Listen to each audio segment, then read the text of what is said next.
Alrighty.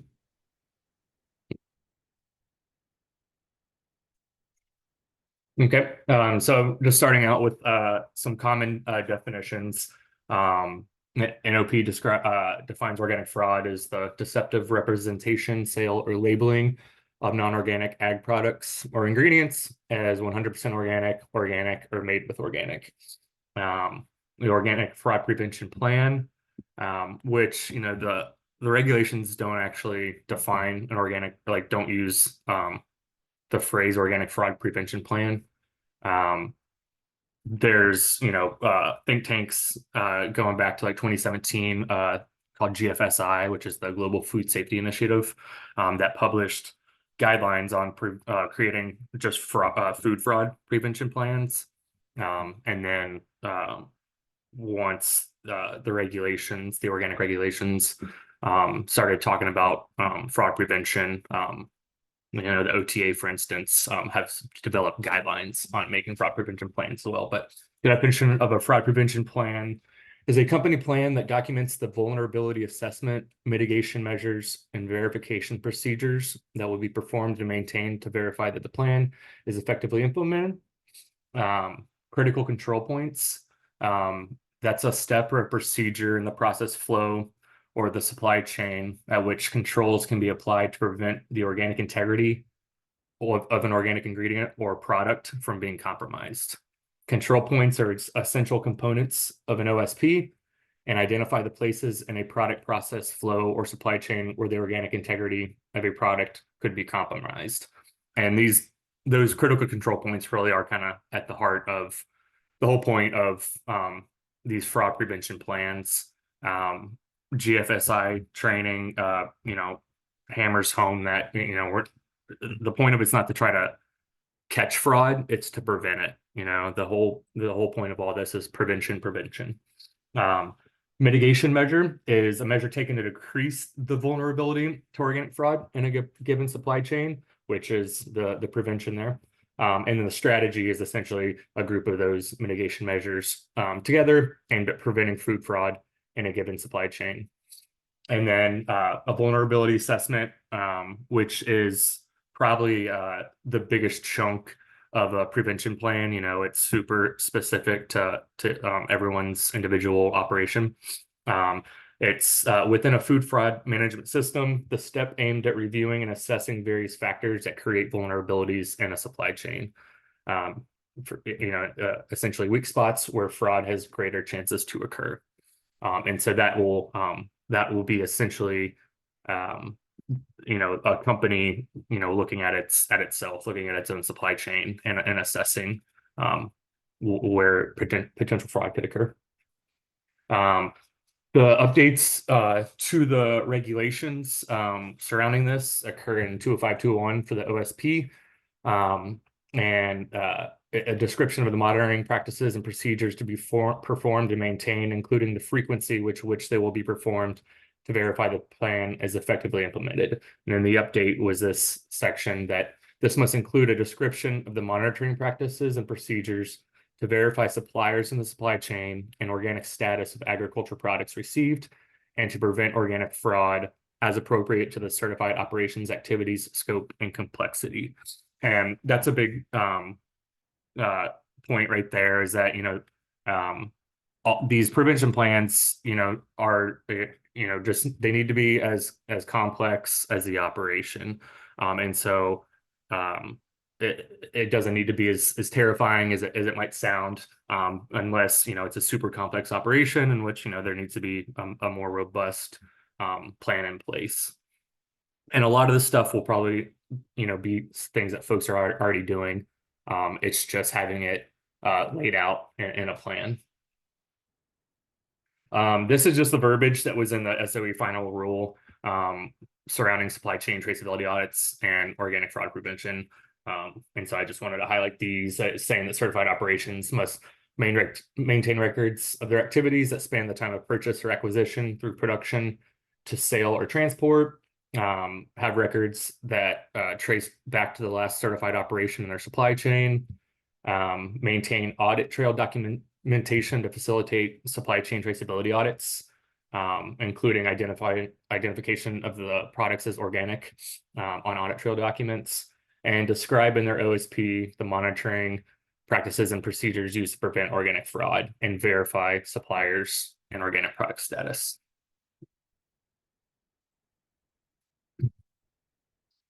And now the incorporating these plans into the OSP. An organic fraud prevention plan is a plan or document that producers develop as part of their OSP to outline the vulnerabilities and mitigation strategies for preventing organic fraud in the supply chain. Now, this part is specific to QCS and our clients. At the moment, each scope specific OSP. So for the growers, it's OGP 11A3 livestock. It's section 1C4 and OHP 4E3 asks operations to describe the operations efforts to prevent organic fraud. And the processing handler clients are given the option to submit a standalone document, which most more complex processing facilities I've ever been to, typically already have a document like this in place. But the point of that being is when we were first, trying to figure out how to have this incorporated into the OSPs for our clients. The first idea was just to give a section for clients to describe their organic fraud prevention plan, to not make it overly complex. But we kind of noticed that it didn't really hit the mark a lot of the times.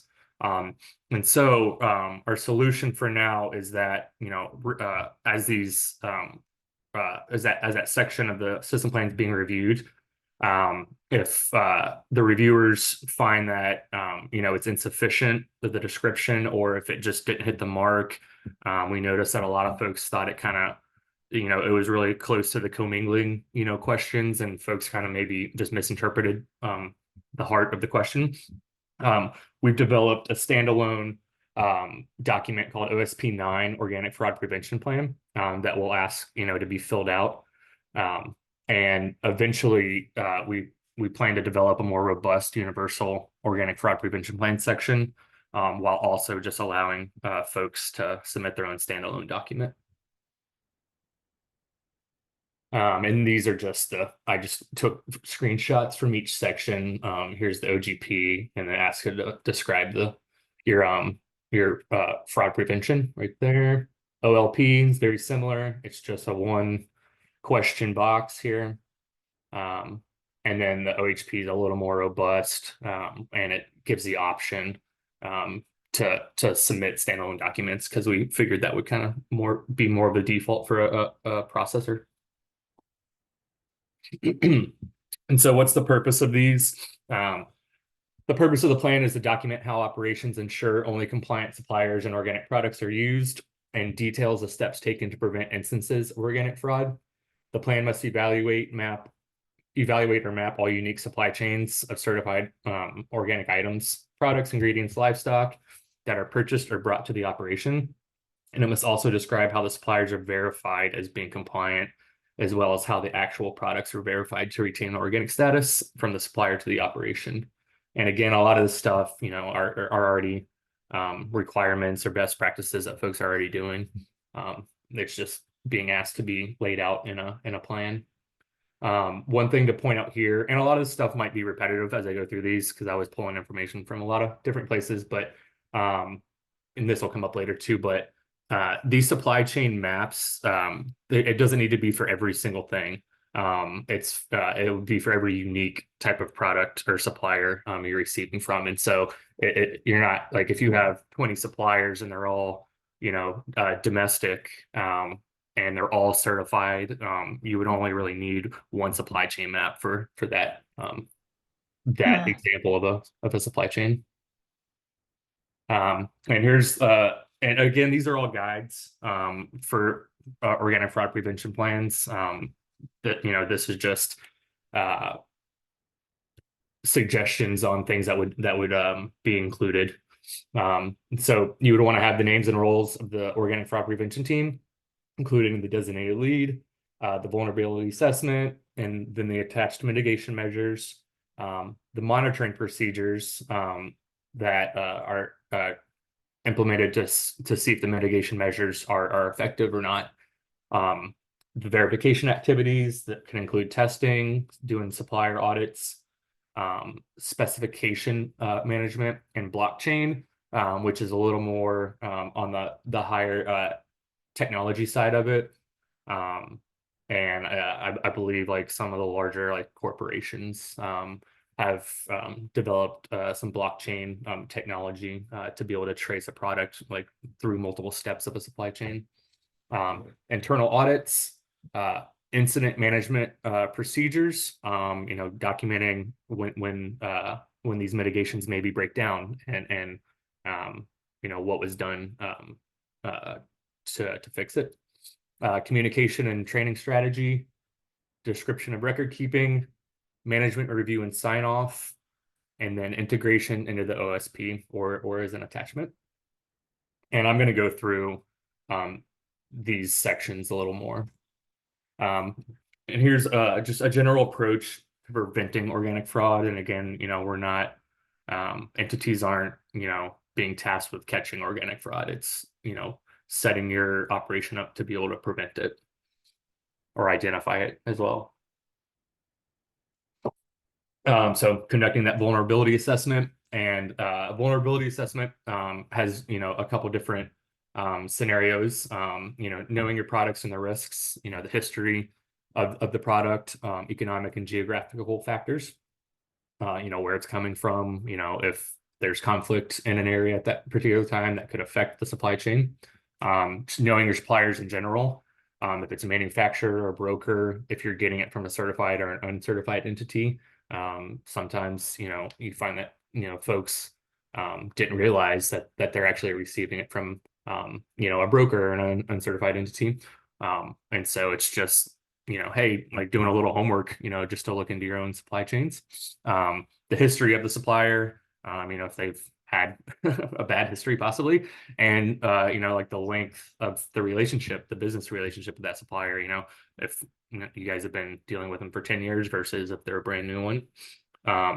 Knowing the supply chain itself, the link, complexity, supply and demand of the products, and then your existing verification measures, and identifying gaps where you could improve it. Designing and implementing internal mitigation measures, including a robust certifier approval program that involves internal audits and second-party supplier audits. Ensuring the practices are effective, through monitoring, verification, documenting the vulnerability assessment, mitigation measures, and monitoring practices into the OSP or into an OFFP, and then implementing that into the OSP. And here's just the general components of a fraud prevention plan, just in a visual graphic, if that's easier for folks. Organizing a team, then doing the internal look at your entity, which involves supply chain mapping, identifying the critical control points, and then once those control points are identified, giving a vulnerability assessment to it and developing mitigation strategies surrounding those control points. Then training all relevant staff on it, and having a system to report any suspected organic fraud, and then monitoring your system going forward, as these will be ever evolving, just like a system plan. And now the tail end here, I'm just going to go through each one of those sections that we just laid out. So establishing the team who's responsible for creating the prevention plan. They're responsible for training all applicable staff, ensuring the plan's implemented, monitoring for effectiveness and ongoing management, and updating it as the plan is needed, as your suppliers change, as the business changes, maybe new products are being introduced, and they're responsible for reporting suspected cases of fraud. And at the bottom here, the team size needs to be appropriate for the size and scope of the operation. If you're just, a simple grower operation, you probably just need the team to consist of maybe just one person. And so just hammering home that these just need to be, catered to the operation. And more complex operations will ideally have a team that is multidisciplinary. And to me, that just kind of says, let's get somebody from all, aspects of the company, because not everybody's going to know everything. So maybe somebody on, somebody from the floor, somebody from, purchasing, just having a well-rounded team. Oops. Okay. Next section here is the supply chain mapping and critical control points. Now, these maps should be created for all received incoming organic products. The complexity of the map depends on the complexity of the operation or the nature of the products. These maps do not need to include every supplier or every organic product, but do need to include a listing for each unique product or ingredient group. This allows for product grouping, although more complex systems may need to be broken into smaller groupings. And these maps can be in, just drawn flow charts, spreadsheets, or more advanced mapping software. The purpose is to identify potential risk factors for organic fraud or stages where an organic product could potentially lose its organic status. Identifying intermediate handling events that were not known prior, such as storage, brokers, transportation. And the main goal of this is to increase visibility of the supply chain. And thinking about this, it might be difficult to look too far back in your own supply chain, outside of your just the last certified entity in your chain, but the goal of it is to try to get a firmer grasp, maybe like a bird's eye view, of your supply chain. And critical control points are the specific points in the supply chain where control measures can be applied to prevent or mitigate the risk of the organic integrity of a product being compromised. The Global Food Safety Initiative guidance document stresses the importance of prevention. And prevention is different from mitigating. Preventing is, being able to ensure that fraud doesn't even have the chance to happen, and mitigating is to lower the effects if fraud was able of occurring. Here's just another visual for a simple supply chain. This is from the OTA guidance.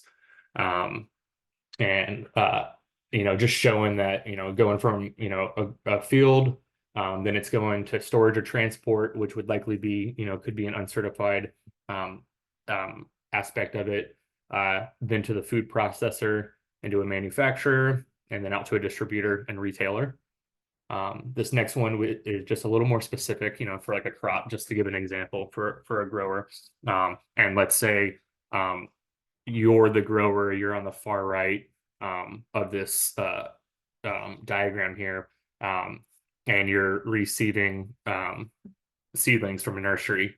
Now, that nursery is receiving seeds from a certified organic seed supplier, and it goes to the nursery, which is a critical control point there. That would be verifying that the nursery is certified, and goes on to an uncertified transport, which could be another critical control point, verifying any phytosanitary applications that could occur, ensuring, a bill of lading is received, and then the receipt on farm. And so if that's all you're receiving is just, organic seeds and organic seedlings, it's a pretty straightforward supply chain map.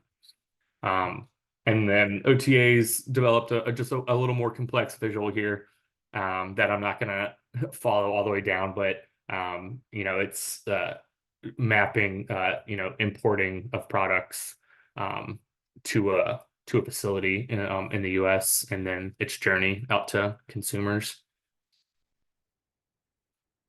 The vulnerability assessment and mitigation strategies. Once supply chain is mapped and potential risks and organic control points are identified, a vulnerability assessment can be performed. The assessment allows for evaluation of the system and the development of effective strategies for prevention and mitigation. And to reference OTA again here, they have a vulnerability assessment tool, and there's other types of tools like this that are available. Should you guys want to seek them out. It's important to note that every vulnerability identified will not automatically be determined to be significant and will not automatically be required to be addressed by a mitigation measure. It's important to identify as many vulnerabilities as possible so they can be assessed. It's also important to note that such a vulnerability assessment is not a one-time activity, but a dynamic process, which needs to be maintained regarding new information and external pressures. These are, again, just other types of vulnerabilities that can arise. There's ones that are inherent to the ingredient. That would be, the price, the history of fraud for that ingredient. There's some known very products that have been involved in fraud historically. The composition and the physical state of the product. Factors impacting the business itself, business pressures, the demand for the ingredient, price fluctuation and availability, geopolitical considerations, and then ones driven by the control of the buyer themselves. So your operation, so the suppliers you choose to buy from, the complexity of the supply chain and your visibility, supplier history, frequency of use, and certification status. Deciding not to use an uncertified handler, stuff like that. And then the next step is to determine what mitigation or prevention strategies are employed to reduce the potential for fraud to occur at each control point. Products with higher risk need to have more robust prevention or mitigation strategies and need to be monitored more frequently. The goal is to move higher risk products to a lower vulnerability level. Once the strategies are determined, the monitoring practices need to be defined. These practices outline how operation ensures that the mitigation or prevention plan for each control point is evaluated for effectiveness and how often monitoring takes place. The higher risk products, need to have a more frequent monitoring. Here's just some examples of things that can reduce vulnerability, having a supplier verification program, mapping the supply chain, internal tracebacks, establish heightened scrutiny for higher risk ingredients, best practices for verifying, receiving and verifying the organic status of ingredients that you're receiving, not just trusting that your supplier is still, certified. Cross-referencing incoming products with certificates, approved supplier lists, and documents received, the invoices, bill of ladings, etc. Requiring, the labels on the products you receive from your supplier have include the organic status, lot number, and certification agent, and requiring any fumigation records from the incoming transport. Training and reporting. The plan must describe how relevant employees are trained to ensure the practices outlined in the plan are followed. And this training also needs to be an ongoing process as updates are made to the OFPP and as employees inevitably change. Operations must have a process for reporting suspected cases of fraud to QCS and the NOP. And there's a link here. The NOP for how to file an organic complaint. And this is just the contact to the NOP for filing a complaint. And then lastly, it's monitoring, verification, and updates. The plan needs to be reviewed and updated just as any other portion of the OSP. Updates must be submitted to QCS for review and approval. And a system for monitoring and verifying the plan's effectiveness at preventing organic fraud needs to be outlined and updated as needed. The criteria for determining the plan's effectiveness, including the frequency in which it is monitored, should also be described. And then it just, once the plan's set up, it's just, making sure that it evolves. And that's all I have. Sorry if it was long-winded. Thank you so much, Chris. You can stop sharing your screen for now, and we'll move to the Q&A portion. I'm trying to find that now. Yeah. Thank you so much. So we've had some folks join throughout, and I just want to say we'll make this recording available as well on our website. And I'd also like to send out links to the resources we've referenced. I dropped some items in the chat, both our OSP 09 Organic Fraud Prevention Plans and a link to the QCS webpage that has resources and some flowcharts to get folks thinking on this topic. I also realized I didn't introduce myself. I see a lot of repeat names, so I just was like, got it started. But I'm Anna Cesarati. I'm the Associate Director of Organic Certification at QCS, and I hold these every other Wednesday. And we also have Adam Maxwell, our Organic Compliance Manager, with us as well. With that, we will take any questions y'all have, any comments. I did not see any come through the chat. Oh, we just got one. Feel free to keep them coming in the chat or raise your hand. Is it required to have organic certification / SOE if the products we import are enclosed in sealed tamper-evident packages or containers and remain in the same sealed tamper-evident packages? Yes. That's not exactly a fraud prevention plan topic, but it's just a kind of an exemption topic. And if you're an importer, regardless of how packages are received, all importers of organic products are required to have organic certification under SOE. Moving on to the next, if we're following GFSI standards for food fraud, vulnerability, etc., and add economical and a hazard, is that sufficient once the economical implications have been identified and mitigated? Chris, I'm going to pass that to you or Adam. I don't totally follow what is the use of a hazard? I feel like those are those components of GFSI plans or certification. Yeah, and like I said, I'm pretty sure that the OTA and the NOP's trainings on food fraud, it all kind of started, with the work that GFSI did. That was a dedicated food fraud think tank. But it wasn't, unique to organic. And so I think that was kind of the cornerstone for the guides for organic fraud that have been developed. But I still am not totally sure what Aaron's asking. If as a hazard, not a hazard, and add economical as a hazard, is that sufficient? I think what I'm starting to read from this question, Aaron, is specifics about the fraud risks and vulnerability areas of your operation, and without kind of reviewing the overall fraud prevention plan that you develop to address each of your vulnerabilities, can't really say whether or not broadly that's enough. I think the key piece here with fraud prevention plans is that they be established to address the vulnerabilities that your operation specifically has in the organic industry. And so to some degree, there's broadness in this rule, and QCS as a certifier is looking for you to demonstrate that you know what your vulnerabilities are and you're addressing those, and that what you're saying you're doing in terms of monitoring is actually sufficient in preventing fraud. Adam, do you want to add anything to that? No, I think you summarized that pretty well with not really being able to say right off the bat that it would be compliant. I think that if you're asking, can I use the GFSI and add in these additional checkpoints for organic specifically, would it be sufficient? Likely.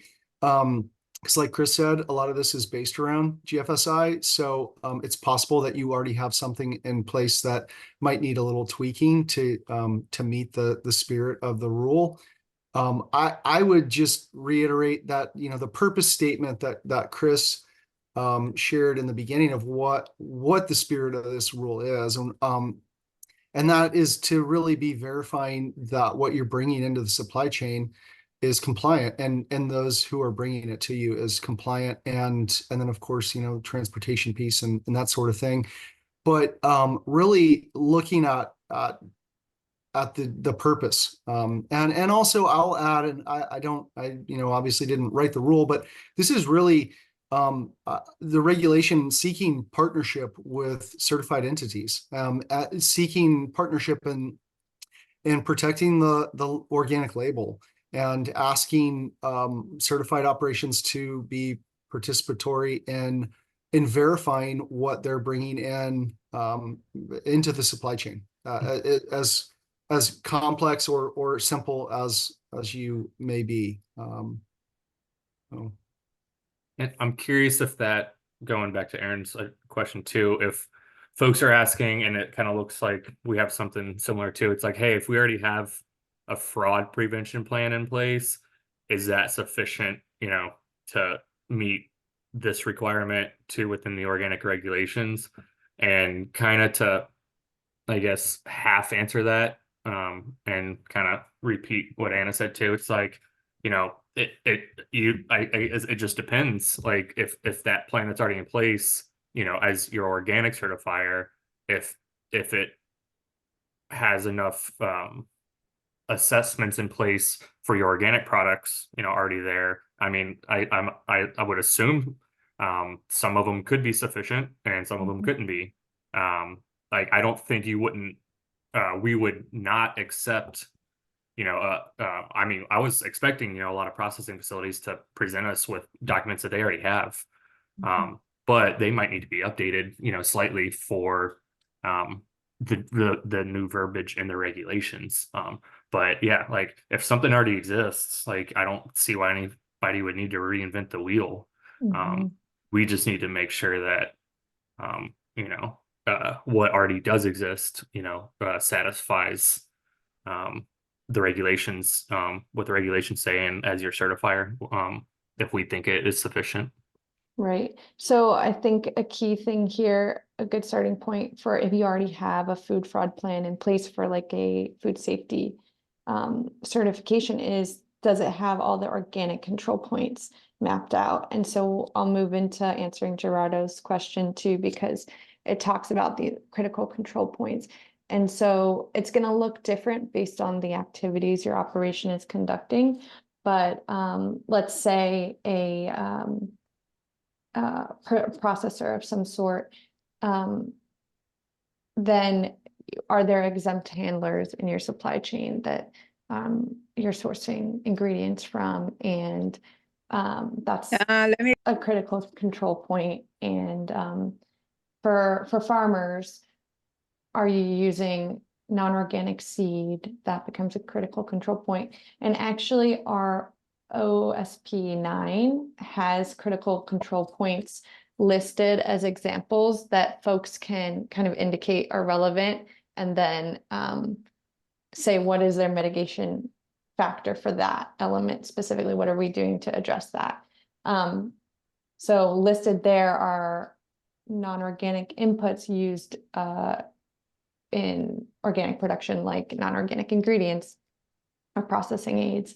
Contract service providers like storage facilities, contract processors, seedling producers, custom grazing. So every operation is going to have lots of elements of what they need to address. And I think I see food safety plans as being adaptable to meet the needs of an organic fraud prevention plan as well. With all of that in mind. I'm also, oh, go ahead, Chris, before I was just gonna say, when you're talking about just examples, just another thing to like kind of, you know, grease people's gears on it is like you could have the same ingredient coming in to your operation, you know, just the same, you know, the same grain, but one's coming from a domestic supplier and the other is being imported. And so, you know, it might have the same critical control point, but the vulnerability, the risk factors for those two would be vastly different, because obviously the one being imported is gonna come with a little bit of a higher risk on it. Yeah, is there any other control points that you want to mention like that, Chris? That I was kind of focused on some broad stuff. Yeah, no, I mean that one just popped in my head of, you're thinking, okay, we have unique supply chains based on completely different types of products, but you can have the same exact product that also has a different, journey to you. And so Mhm. um just, that's just to get, folks kind of thinking in the broader sense. Mhm. Thank you. I'm receiving some chats about wanting these slides afterwards, and I'll get that distributed to uh, folks in this meeting as well. A I copy was of the gonna slides add for reference. a couple more. I only put in one specific example for crops. Mhm. I had to go out of town last week and I didn't have a chance to get a specific scenario made for livestock and processing. Mhm. But I'll try to come up with those and put them in the slides too. Um, and then we can send it out. Great. Um, I'm gonna also just briefly plug the web page I linked in our chat. But I just want to show y'all, I dropped a flow chart in there. Let me move my chat out of the way. So it has a lot of tabs with the content similar to what Chris has gone over. But this flow chart specifically, I just dropped in the chat, I find really helpful in just visualizing like what development of a fraud prevention plan would look like. And this key piece that is conducting the vulnerability assessment of the specifics of your operation to get yourself started. And so like it has prompts there for know your products and risks, know your suppliers, know your supply chain and your existing verification measures and gaps. So I think it's like helpful to think of it in the in regards to like what specifically y'all are doing at your operations. Um, I'm gonna share, there's a pretty robust spreadsheet, and this is all free information online. Um, through SSAFE. I mhm, forget what that acronym stands for, but it's a generic fraud prevention spreadsheet. Um, that, like I said, since it's free info, I'm pretty sure I'm allowed to share that, right, Anna? mhm. It's like yeah, if you just Google Como SSAFE, puedo, yo no you papá. can download it. Mhm. Yeah, definitely. Um, Thanks, Chris. Feel free to drop it in the chat if you download and then copy it, or if not, just a link if it's web-based. I see another question. By transport that is not in our control, is it excluded from the strengthening organic enforcement rule aside from loading? Not transport from certified field operations. So this is exemptions question about what activities and operations might be exempt from certification. I kind of would need more to know what exactly is being asked, but broadly, transportation is, since it's Department of Transportation, not exactly USDA, broadly, transport is exempt from needing certification, but folks on either side of the transport often need to be, most likely need to be certified organic. And so there's room for transport activities to be described on the organic system plans of either the upstream or downstream operation, depending on exactly what's being transported and how, and who's in charge of that. Does anybody want that spreadsheet I just put in the chat in a language other than English or Spanish?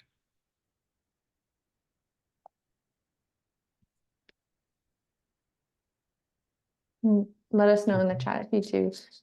Thank you, Chris, for dropping that in there. And again, like that's not like a QCS requirement or anything. That's just a useful tool. So Right. that's not part of, our system plans or anything. And that's the thing here too, is that there's a lot of, depending how detailed you want to get in your plans and stuff, there's a lot of online templates that exist from different consultants and think tanks on fraud prevention. If you want to create a 60-page plan, similar to like how in-depth an organic system plan is, there are tools out there. So to some degree, you can pick and choose what works for your operation and how thorough you want to write it out. Everything that I I just did a lot of Googling essentially for all this info. So I would encourage folks who are looking for more info just to it's out there.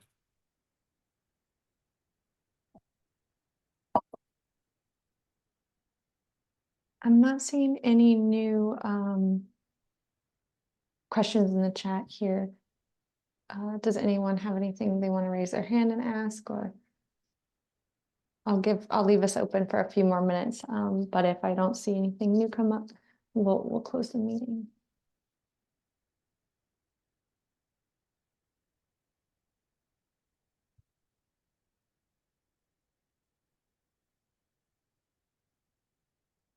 So I have a list here of things. Oh, go ahead, Erin. Sorry. I figured it was easier to talk than to type in my horrible typing skills on my phone. Is there any guidelines on what specifically employees need to be trained on in terms of the OFPP? QCS doesn't have written guidelines on that. I'm trying to think of an online resource. Adam, Chris might know, but essentially, it would be like your vulnerabilities as an operation, what those are, and how you're tackling those and mitigating those for how thorough and in what areas of focus you want your trainings to have. Adam, have anything to ask? Yeah, I guess there's 2 points to that for me, that come up. One is just knowing the regulatory language around it. And 2, when you implement a specific procedure or a plan that in your OSP, that your employees know that this step needs to occur and that it needs to be recorded, of course, to verify for an inspector, something that you're actually conducting the practice. So knowing, if that maybe part of your fraud prevention plan is verifying that your suppliers are certified, monthly or quarterly or whatever, and having specific people doing that, and then actually having some way to document that's occurred, so that you're consistently checking that your suppliers are still certified through the OID or something. That's just one example, but making sure that they're aware of their task and that and the recording, something like that. And I guess more of, okay, so obviously the frequency, you have a signature list of who attended the training. What I mean is, like, is it sufficient to put handouts, video, or do you have to actually show what you taught them? Well, at an inspection, that would be something that could be verified by an inspector, sure. Like, you writing handouts, could, be sufficient on the record keeping side of it, on your fraud prevention plan, for the monitoring and the training. But if that can't be verified in an inspection, then then it would not be sufficient. So, as far as documenting it, I think that's fine, but it would need to also, be verifiable. Yeah, and I think a lot of folks keep like a training binder of like all of the materials they might have gone over with their staff at different points throughout the year. Adam, go ahead. No, I was just going to say, QCS, we do trainings all the time too. And for our accreditation, right? And so when we do that, we, define what the content was and who participated. And if that's an information guide that you provide to everyone, then, if QCS did that, I would say, we would have record of who it was dispersed to, and maybe record of when it was completed. I something guess, along those okay, lines. a lot of my employees are Spanish speaking only employees. Mhm. So if I create an SOP, explain to them how to do it because they cannot either read English or read, Mhm. do I have to then translate it into Spanish and provide that to you at an inspection? I would do whatever is effective. So if you have to do that, directly through a training, and not, translate documentation, if that's sufficient to do, showing somebody the steps and making sure that they're understanding the procedure and what steps they have to do, and you document that, I would say that's fine. If you need to translate documentation to make it sufficient, then I would do that. So whatever you decide is actually sufficient to get that training across.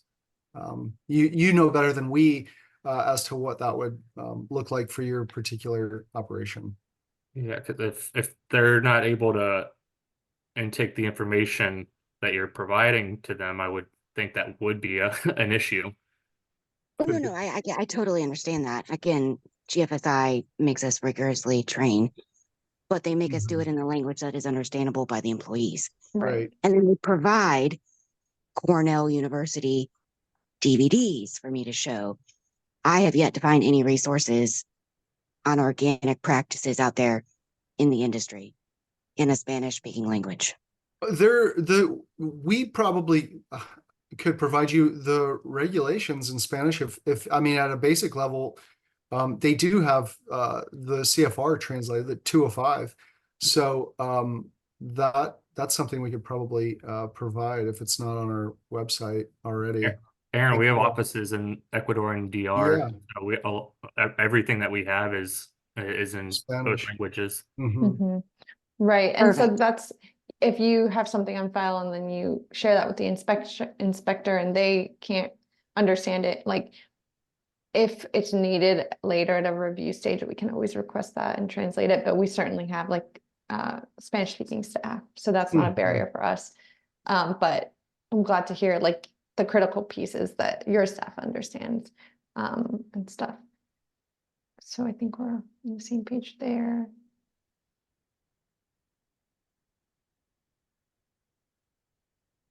Let me see. I guess maybe just to keep on that thought, it's like on everything needing to be catered to your operation. It says, like the guidelines say that, all relevant employees need to be trained. And so if that means that you're training, a team lead, and that is then on a, daily basis, making sure that, and that team lead, is trained, frequently enough as the plan changes. And then that team lead is then is in charge of, trickling it down, to the individual employees, who might not necessarily need to sit through every single training. Like that could be sufficient for your operation if it's effective. Um, Again, all this stuff, it's hard to answer them on the spot because everything's unique. And so just a yes or no answer on this stuff is not really viable. But just letting you know that everything just needs to be, sufficient for your operation, and then it gets assessed going forward. That's pretty much what the certification process is in general. Mhm. Right, and that's the piece that I was gonna add here too, is the primary mode of QCS assessing these plans is gonna be through review and inspection. And so those review definitely serves as a time for us to request information that we don't see and ask clarifying questions. And so that ends up being like a collaborative process with like prompting an operation to improve something or fill in a gap or clarify further. So we understand that this is an iterative process, and that the first time we look at a fraud prevention plan from your operation might not be its final form, and we'll be evaluating that and having that exchange. I see Irish has a hand up. Go ahead and unmute and ask what you have.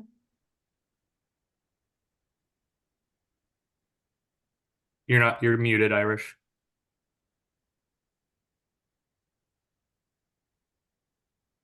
I see you're speaking, but we can't hear you.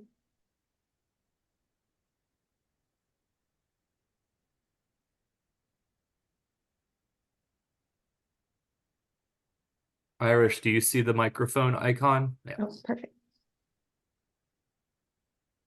Uh-oh, we can't hear you, or Chris, can you hear? I can't. No. Sorry about that. Irish, do you want Maybe, to type into the yeah. chat box because your microphone might not be working? Yeah. And we're nearing the hour here too, so feel free to direct message me with a phone number. I could always try and follow up with you after this if we can't connect. I have some direct messages coming in, so feel free to keep those coming as well if you have kind of private information to ask and exchange. I just want to point out too, just kind of on a, just a more off the cuff level that this is new to us too. So, this has just been me taking in available information and filtering it down because the regulations are super broad on it. And this is just, the same materials that the NOP has used on their trainings on the Blackboard on their website. And so we're all kind of wading, going into the waters, the unknown waters together. So like I haven't even been seeing these plans coming in yet for review myself. So I Right. just want to let y'all know that, we're not too sure either. We're literally just receiving, like with our April 1st renewals, like a huge section of our clients' plans for the first time. But Chris just brought up the Organic Integrity Learning Center, which I wanted to plug. And I'll find a link to that. Access the Learning Center. Here we go. It is a free National Organic Program website and resource that has online trainings and courses that anyone can enroll in for free. And so that is just dropped in the link there. There is specifically a fraud prevention plan training that is super helpful too. And it'll be like a 3-hour webinar kind of thing, or read materials and reference slides with some recording. So it's super helpful and might help you jog your mind for case specifics.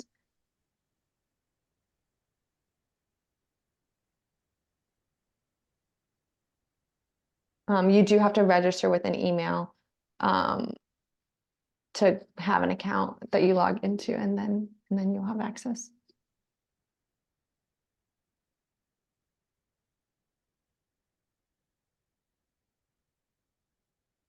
I guess one other thing I'll say too is like, this is like laid out, for there was a lot of info there. And it again, like those are just all the steps, that would be in a good fraud prevention plan. And it may only need to be for like one ingredient, if that's all you dabble in. And so my slides kind of just threw as much information on the slides as possible, just to kind of give an outline to it. So I hope it wasn't overwhelming in that sense. It's just the steps, are going to all be the same, no matter what the complexity of your operation is. It's just, the details on it are going to be different. And so, a really complex operation, might have to do this for, 20 different unique types of ingredients and supply chains. And if you're simple, it might just be one. And so, if you're simple, don't let it overwhelm you too much. And if you're complex, you probably have a quality assurance team that already has something like this in place. Yeah, with that, we're bringing our meeting here to a close at 3 Eastern. So just want to thank everybody for coming out and bringing your questions and listening to our presentation. We will be holding our next open client meeting on May 1st. It's the first and third Wednesdays of the month at 2 p.m. Eastern. I believe on the 1st, we'll be going over OID certificates and supplier verification using the NOP's Organic Integrity Database. And then on May 15th, we'll be talking about the Organic Poultry Livestock Standard, OLPS, with our livestock manager. And we'll definitely send email blasts out about that.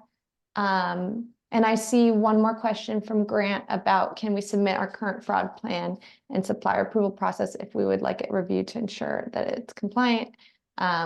If we already had an organic audit this year. Yes, that would be awesome and welcome. And if you already had an audit, you might not have had your post-inspection final review, which will be another part of evaluating that. So you can totally send those in to your last certification reviewer or your scope certification manager. Or I guess for that matter, your certification project coordinator, your admin person. But we'll get it to the right person and get that process moving, but that's definitely welcome. With that, we're at 3 here, folks, so we'll wrap the meeting up. Thank you so much for attending. Take care. Thank you all. Thank you.